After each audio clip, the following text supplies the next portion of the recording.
Okay, so now that we have gone through the close project or phase process in the 6th edition of the PMBOK here in the Crowd Training's PMP Prep, which is the PM City, let's quickly sketch out the inputs, outputs, tools, and techniques of this process.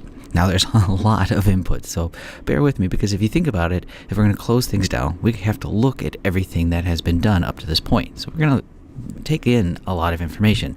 One would be what we set out to do in the first place, and that would be something in our charter. If I can kind of draw a charter here, and that project charter is going to list out, well, what did we intend to do? What was the angle? What was the post or the goal of what it's about? And we can also kind of put in place with that would be the various business documents that would be in place to give us a business case, give us the rationale, the business reason for doing it.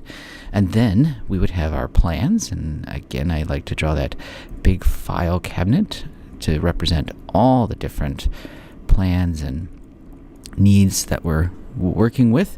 So that's the project management plan, and that represents, of course, well, what were we doing and how and why, and of course to all the different project documents that we used to help us do that. So the project documents, the project plan, the business documents, but also too, if we had any kind of agreement with some other company, or like a statement of work, or some kind of contract with another organization, maybe another department, but most likely it'd be like a third party. And two, when we used any third parties or other groups, so our procurement documents. So I'll just draw some documents here for our procurement documents, but anything that we had agreed with, those have to be looked at and make sure that we've done it and fulfilled it. And then I'll draw some binders here to represent really anything else that we have within our organization that's going to help us do what we need to do. So the templates and the procedures and the policies, anything like that. So our organizational process assets.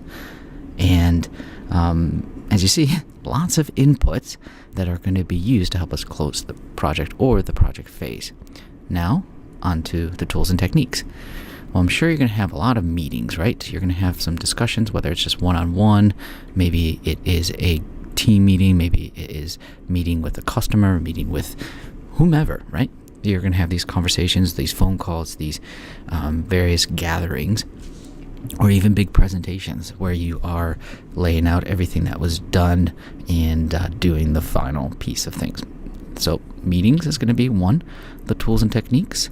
Then also you're going to look at the data and analyze it in some way. So whether you're just kind of looking to see, what are the patterns, or did we fulfill everything that we thought we would do, or what's the trends, the differences between planned and not planned, or whatever the case may be, but really making sense of all that was done to reassure that we got it right. And if there is any loose ends, we can fix those loose ends and not call it closed. But this is all about looking at the data and reaffirming that we in fact have and are able to close this project or this project phase. And then sometimes we just have to use and trust our judgment or our understanding of things. So I'll draw this guy thinking and, kind of looking at things, maybe the experience of knowing what has happened, or various other people who have other tools or understanding or knowledge or experiences that they've seen this stuff before and they know what to look for, and they can back it up in some way.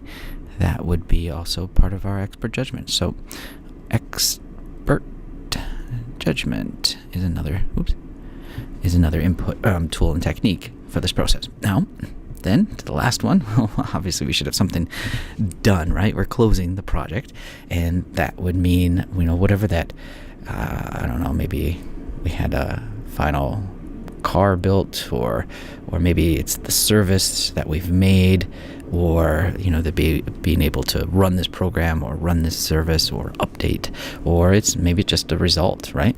It could be any of those. So it could be a product, it could be, as I said, a service, or even a result. Whatever that final thing is that we've made, well, it has to be then transitioned over to who we made it for.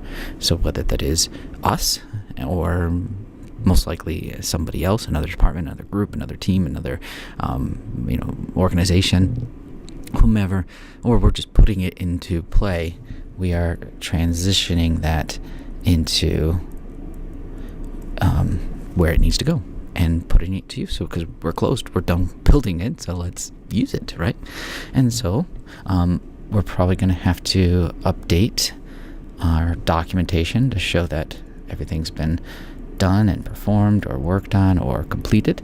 So those are going to be updated, and then we might even produce another document or form that's like a final report that is going to say what happened, what was delivered, where it went, and that could be electronic, doesn't matter. I'm drawing it as like a big stack of papers, but that final report, and as well as any updates that we see necessary in our templates and our policies, our organizational process assets can also be updated based on what we've learned. And that is a quick reminder and look at the inputs, outputs, tools, and techniques of the closed project or project phase process in the 6th edition as part of the Crowds Training PM City.